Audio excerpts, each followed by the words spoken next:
હમણાં સુરતની અંદર મારો કાર્યક્રમ, તે રેલવે સ્ટેશન અમે ઉભા તે કૂતરું પૂંછડી પટપટાવતું હતું. તમે જો કૂતરું પૂંછડી આમ જ પટપટાવે, પણ અહીંયા આગળ આમ પટપટાવતું.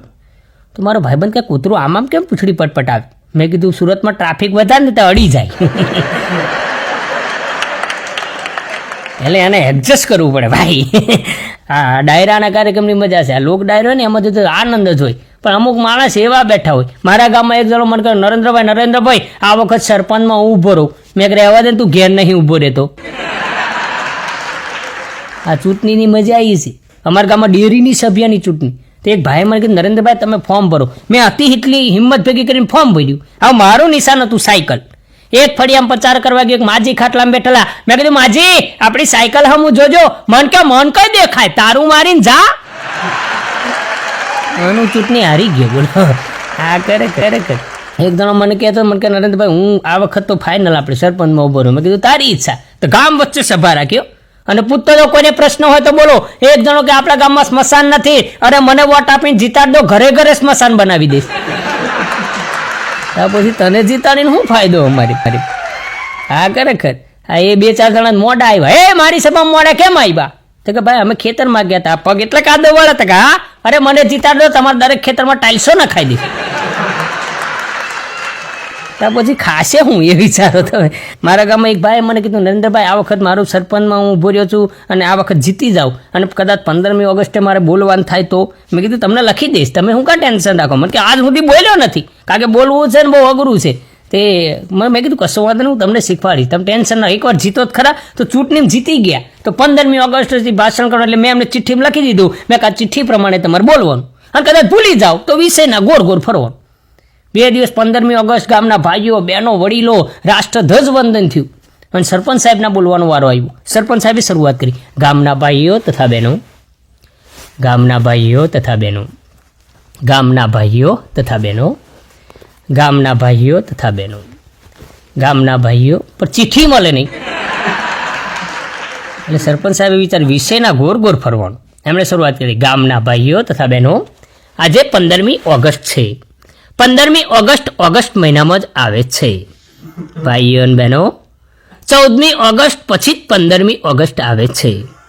ભાઈઓ અને બહેનો, 16મી ઓગસ્ટ પહેલાં જ 15મી ઓગસ્ટ આવે છે. ભાઈઓ અને બહેનો, 14મી ઓગસ્ટ 16મી ઓગસ્ટની વચ્ચે જ 15મી ઓગસ્ટ આવે છે.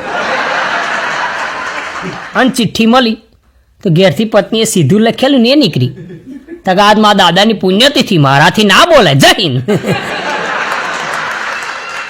આ ખરેખર બોલવું ગાવું ભગવતીની કૃપા હોય ને એ સારું ગાય કે. બાકી અમુક તો એવું ગાય કે આપણને ધનુન ચડી જાય. આ એક જણો ભજન ગાતો હતો, પગમન ધોવા દો રઘુરાય, પગમન ધોવા દો રઘુરાય. ભગવાન કે ઘેર જઈને હેડપંપ હલાવીને ધોઈ લઈશ, પણ તને જ નહીં ધોવા દેવા. હા, ઘણા એવું ગાય કે આપણને ધનુન ચડી જાય ભલા માણ. આ ખરેખર હા ભાઈ, અમુક તો ટીમલી ભજનમાં લઈ આવે. બોલો, આ બેનો જો મહિલા મંડળ ટીમલી ગાય ભજનમાં. કમલેશભાઈ નું એક ગીત છે, ચાલી હું થાકી, તો બેનો એ ઉપાડ્યું, ચાલી હું થાકી, મારા ડાબા પગની ફોલ્લી પાકી. તોય તમે ના આયા રે ઓ લાલ્યાના પપ્પા. મેં કા લાલ્યાના પપ્પા કોણ? તો કે વાસુદેવ. હમણાં રાતે 1:30 વાગે ભડાક દઈને અવાજ આવ્યો. મેં કીધું કાકા હું પડ્યું? મને કે જબ્બો પડ્યો, લેંગો પડ્યો, ટોપી પડી. મેં કીધું એનો આટલો બધો અવાજ? મને કે ભેગો હું હતો. બોલે એમ નથી કહેતા હું પડ્યું.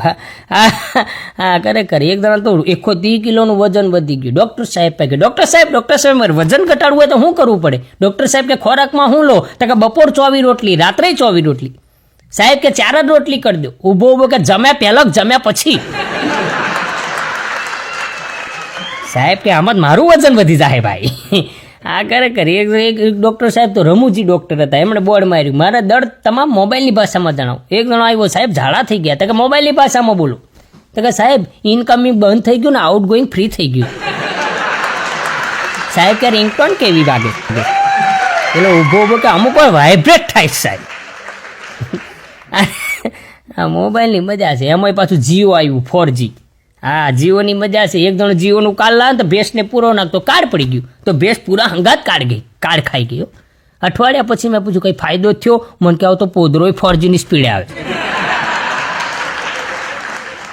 અને હું આ માણસ છે ને મેં કીધું ને ગજબ ને અત્યારે હરીફાઈનો જમાનો. હા, હરીફાઈ એટલે એવી હરીફાઈ સાહેબ. 2 દુકાન હતી, એક ગાડલાવાળાની સામે દુકાન. તો એક ગાડલાવાળે બોર્ડ માર્યું, અમારે ત્યાં ફક્ત 500 રૂપિયામાં ગાડલું મળશે. સામેવાળે બીજે દિવસ બોર્ડ બદલ્યું, અમારે ત્યાં ફક્ત 400 રૂપિયામાં ગાડલું મળશે. ત્રીજે દિવસ સામેવાળે બોર્ડ બદલ્યું, અમારે ત્યાં રૂ એકલું લાવવાનું, કવર અમારું, ગાડલું મફત લઈ જાજો.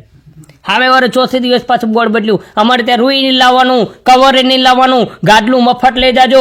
એટલું નહીં, હુઈ તમારે નહીં પડે, હુવાય અમે આવીશું.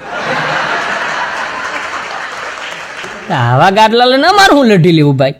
અત્યારે તો મોંઘવારી એવી. આ ડુંગળીનો ભાવ તો તમે જો. હું રાતે પ્રોગ્રામ કરીને કહેતો ને તો એટલું અંધારું, બીક લાગે એવું. પછી મેં રાઈડ પાડી, 10 રૂપિયા કિલો ડુંગળી. અડધું ગામમાં બધા બહાર આવી ગયા. પછી હું ઘરમાં જતો રહ્યો. આ તમે જોજો, આ માચીસ હોય, માચીસ લાવો ને તમે તો ચોમાસામાં હવાઈ જલી હોય એની પટ્ટી તો હરગે નહીં. એક ભાઈને મેં રૂપિયો આપે, મેં માચીસ લઈએ પણ ચેક કરીને લાવજે, આ પટ્ટી હવાઈ ગયેલી ને તો હરકતી નથી, રૂપિયો માથે પડે. તો લઈને આવ્યો. તો મેં કીધું આમ કંઈ ચેક કરતો તો મેં કીધું હરકતી નથી. મને કે બધી દિવાળી તો ચેક કરીને લાવ્યો, તો હરકતી હતી.